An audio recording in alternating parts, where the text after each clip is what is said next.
대한민국 국민 무려 4천만 명이나 가까이 가입했다고 알려진 실손보험. 단순히 병원비 돌려받는 보험을 넘어서 잘 알려지지 않은 숨겨진 혜택들이 정말 많습니다. 이 숨은 혜택들을 몰라서 나만 손해보고 있던 건 아닌지 이 실비보험에 숨겨진 7가지 혜택을 자세하게 설명을 드려보겠습니다. 실비보험은 병원에서 실제 사용한 병원비의 일부를 돌려받을 수 있죠. 그래서 실제 손해본 비용을 보전해주기 때문에 실손보험이라고 부릅니다. 보험에 관심이 없는 분들도 실손보험 하나 정도는 가입되어 있는데요. 오늘 영상 끝까지 시청하시면 몰라서 놓치고 있던 숨은 혜택을 찾을 수 있으시니까 끝까지 시청해 주시고 도움되시면 구독과 좋아요도 한 번씩 부탁드립니다. 첫 번째 숨겨진 혜택은 한의원 한방병원 실비보상입니다. 우선 2009년 7월까지 판매된 1세대 실손보험을 얘기해 볼 텐데요. 1세대 실비의 상해 의료비는 상해로 치료받는 경우에는 입원이나 통원, 그리고 급여나 비급여 항목까지도 모두 인정받을 수 있습니다. 하지만 질병으로 통원 치료 받는 경우에는 한의원 한방병원 보상이 제외되는데요. 그런데 여기서 중요한 포인트가 있습니다. 하지만 입원해서 치료받는 경우라면 급여와 비급여 항목까지 전부 보상받을 수 있고 자기부담금 한 푼 없이 병원비 100% 다시 돌려받을 수 있습니다. 한방치료는 아시겠지만 비급여 치료가 많은데요.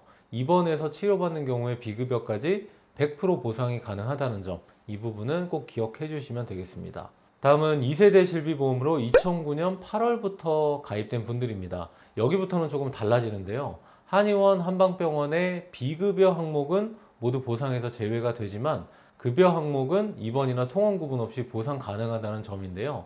여기까지가 기본이지만 많은 분들이 모르는 숨은 혜택이 하나 더 있습니다. 다음 6가지 질환으로 한약을 처방하는 경우 건강보험 급여를 적용을 받을 수가 있습니다. 먼저 디스크나 소화불량, 비염, 그리고 생리통, 뇌혈관 질환, 그리고 안면마비, 이 6가지 질환에 대해서는 급여 항목으로 한약을 처방할 수 있기 때문에 실비 보상도 가능해지는 거죠. 또 한의원에서 받는 교정치료의 하나인 추나요법, 실비 청구된다는 건 알고 계셨나요? 연간 20회까지는 건강보험이 적용받을 수 있기 때문에 실비 청구도 마찬가지로 대상이 되는 거죠. 특히 디스크로 한의원 다니시는 분들이라면 주목하셔야겠는데요. 추나요법과 한약 처방도 모두 급여 항목이기 때문에 치료가 필요하신 분이라면 한방치료도 걱정하실 필요가 없겠습니다. 하지만 1세대부터 4세대까지 이 실비보험 모두 구조가 다르기 때문에 내가 어떤 세대인지 꼭 확인하시고요. 특히 6대 질환 한약급여와 추나요법 급여는 생각보다 많은 분들이 모르니까 주변에도 공유해 주시면 많은 도움이 될 것 같습니다. 두 번째 숨겨진 혜택은 자동차 사고 시 실비보상 처리입니다. 자동차 사고는 자동차 보험으로 처리하니까 실비 청구가 안 된다. 이렇게 알고 계신 분들 많으실 텐데요. 사실 이 말은 반은 맞고 반은 틀린 말입니다. 그럼 어떤 경우에 실손보험을 청구할 수 있는지 지금부터 아주 쉽게 풀어드릴게요.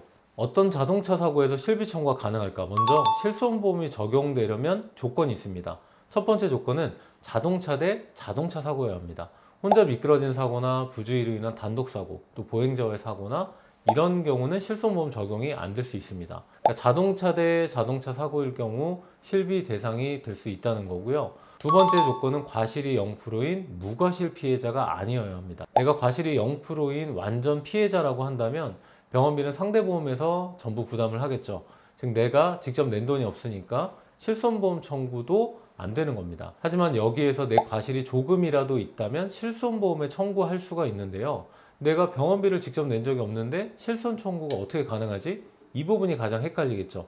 그래서 예시로 설명을 드릴 건데요. 자동차 사고로 총 치료비가 500만 원이 나왔다고 가정을 한번 해보겠습니다.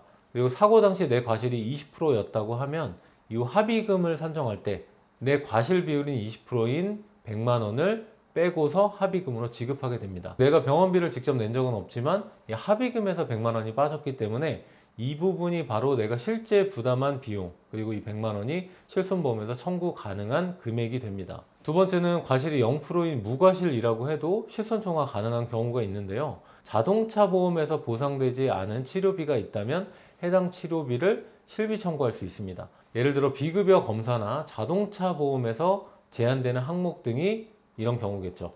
표에서 보는 것처럼 가입 시기에 따라 보상 금액은 다르지만 실비보험 가입 시기별로 최소 40%에서 최대 90%까지 다시 돌려받을 수가 있습니다.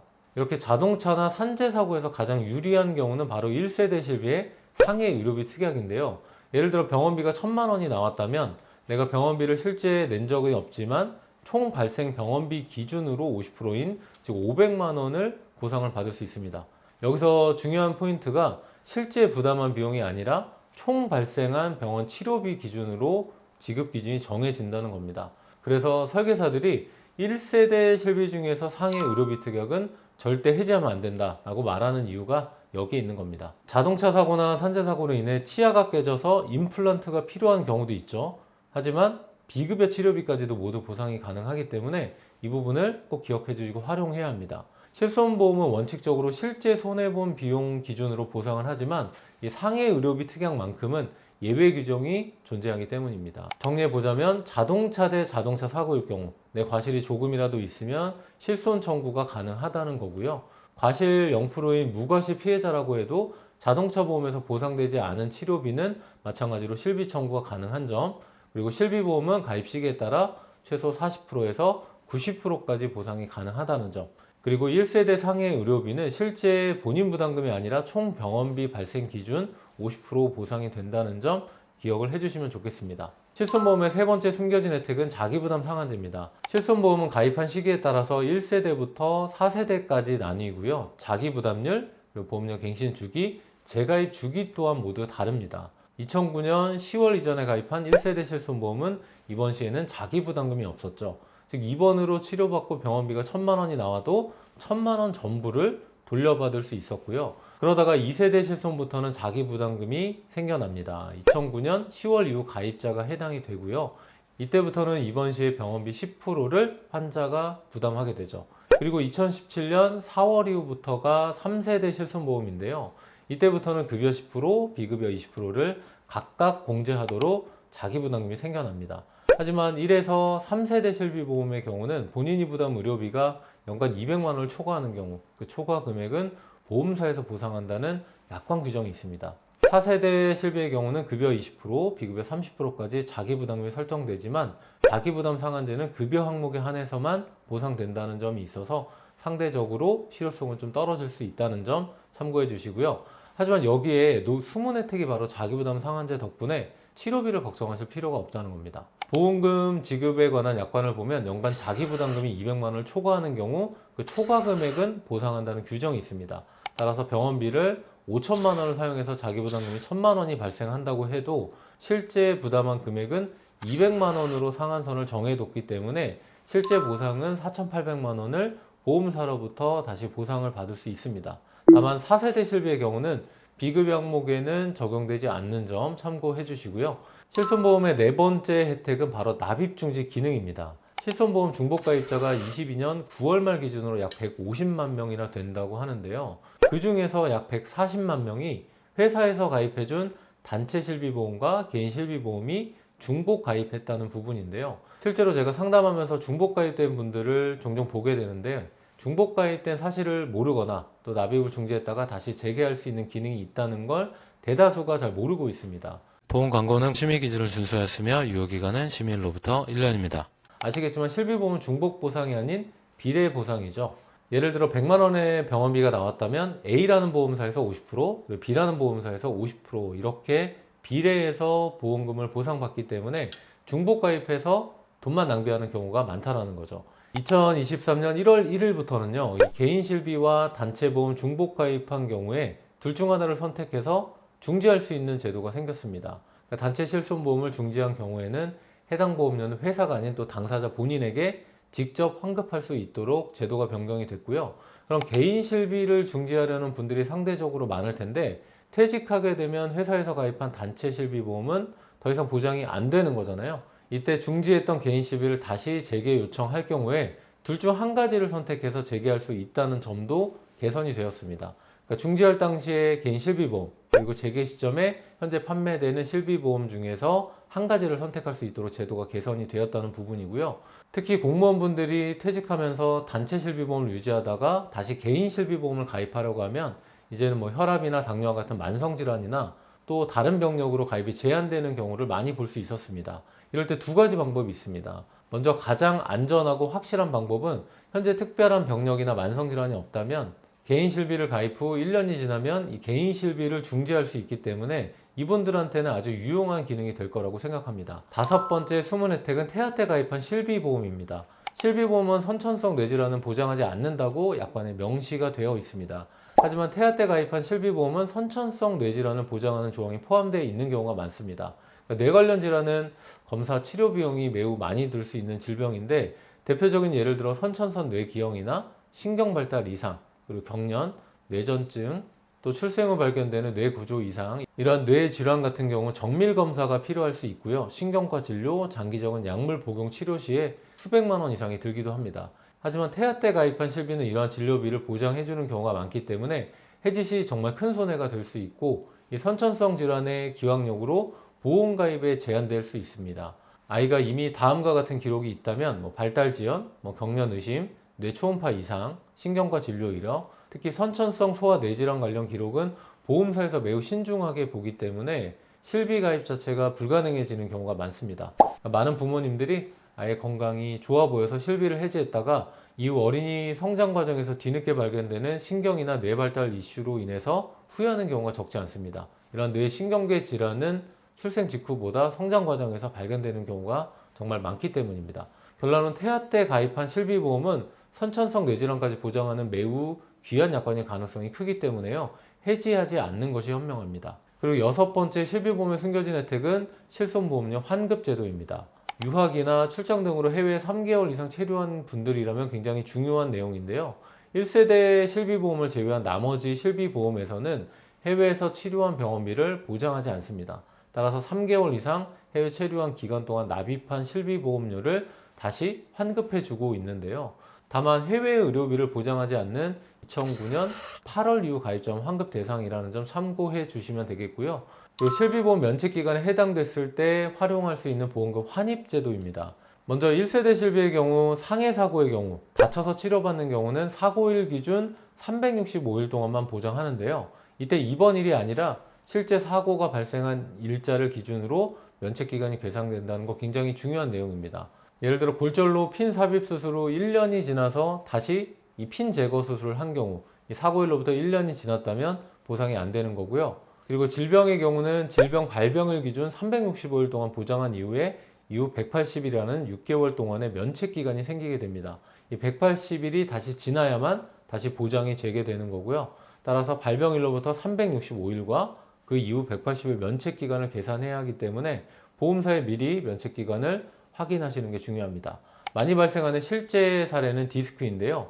예를 들어 2025년 1월에 MRI 검사 후 디스크로 진단이 확정이 되고 나서 이후 특별한 치료 없이 지내다가 1년이 지나서 디스크 탈출로 인해서 갑자기 수술을 받았을 경우에 발병일은 MRI 검사일인 2025년 1월이 됩니다. 수술 시점 발병 1년 이후라면 180일 면책 기간에 걸려서 보장이 안 되는 경우가 있죠. 이럴 때 보장받을 수 있는 환입제도가 있는데요. 질병에서 이런 문제가 생길 때 사용할 수 있는 아주 유용한 방법입니다. 처음 MRI 촬영을 보험사에 청구했던 기록이 발병일로 인정되면 그 청구를 환입해서 취소하고 발병일 자체가 사라지게 되면 면책기간에 걸렸던 수술비도 정상 보장이 가능한 거죠. 즉 처음 진단이나 검사 청구를 환입하고 나서 발병일을 초기화하는 거고요. 이후 수술비에 대해서 보장이 가능할 수 있는 겁니다. 이 방법으로 수백만 원 차이가 날 수 있어서 많은 분들이 좀 모르는 꿀팁이기 때문에 이 내용은 반드시 좀 공유를 해주시면 좋겠고요. 다만 손해보험사는 환입제도가 가능하지만 생명보험사는 환입이 불가한 점 참고해 주시고요. 그리고 보험 가입을 예정하고 있다면 이 보험금 청구 역시도 주의해야 합니다. 우리가 실비보험을 청구하게 되면 전체 보험사가 공유하는 ICPS라는 보험사고 정보 시스템에 이 보험금 청구 기록이 남게 되는데요. 간혹 병원을 갈 때마다 실손보험을 매번 청구하는 분들이 있습니다. 물론 현재 더 이상 보험 가입할 일이 없다면 얼마든지 청구해도 문제가 없겠지만 새로 보험 가입을 염두에 두고 있는 분이라면 보험금 청구를 조금 미뤄서 하는 걸 추천을 드립니다. 문제는 이 청구한 기록 하나 때문에 불가피하게 심사가 거절되거나 보험료가 비싼 유병자 보험을 가입하는 사례가 굉장히 많다는 거죠. 보험에 가입할 때는요, 이 보험 가입자 알릴 의무라는 심사 과정을 거치게 되는데요. 알릴 사항에 해당되지 않아서 굳이 보험사에 알릴 필요가 없는데도 불구하고 이 보험금 청구 질병 이력이 공유돼서 보험료가 할증되거나 가입이 거절되는 경우도 생각보다 많다는 거죠. 따라서 보험 가입 계획이 있다면 이 무분별한 청구는 좀 자제하시는 게 좋겠고요. 보험금 청구 기한이 3년 이내에만 하시면 아무런 문제가 없습니다. 그리고 마지막으로 4세대 실비를 유지 중이라면 진짜 주목해야 하는 정보인데요. 비급여 차등제가 시행되고 있는데 이건 역시 아직 인지 못하고 계셔서 손해보는 분들이 상당수입니다. 비급여 차등제는 이 전년도에 수령한 비급여 보험금에 따라서 다음 해의 보험료를 인상할지 또는 할인 대상자인지 결정하게 되는데요. 1년간 비급여 보험금을 한 번도 청구하지 않았다면 5% 정도의 보험료가 할인이 되지만 반대로 비급여 보험금 수령액이 100만 원 이상이라면 현재 보험료의 100%가 할증이 되고 또 비급여 수령액 기준 300만 원 이상일 경우 최대 300%까지 할증된 보험료를 내셔야 합니다. 즉 4세대 실손 가입자면 이렇게 한꺼번에 모아서 청구하면 보험료가 300%까지 할증될 수 있으니까 유의해 주라는 말씀이고요. 1년간 청구한 비급여 수령액이 100만 원을 넘지 않도록 관리를 하셔야 되는데 당연히 다 기억을 못 하시겠죠. 이럴 때는 보험사에 연락하면 현재 얼마의 비급여 보험금을 받았는지 확인을 해주니까 고객센터 연락해서 물어보시면 됩니다. 영상 보시는 분들도 실비보험 관련해서 숨겨진 혜택을 좀 알고 계시면 많은 분들이 알 수 있도록 댓글로 좀 공유해 주시고요. 저희 진짜설계사 보험 분석팀은 10년 이상의 전문가로 구성되어 있고 한 분 한 분 최선을 다해 상담을 해드리고 있습니다. 더 궁금하신 내용은 댓글창에 오픈 채팅으로 오셔서 편하게 문의 주시면 되겠습니다. 저는 더 도움되는 내용으로 찾아뵙겠습니다. 오늘도 시청해주셔서 진심으로 감사드립니다. 보험 광고는 취미 기준을 준수하였으며 유효기간은 시민으로부터 1년입니다.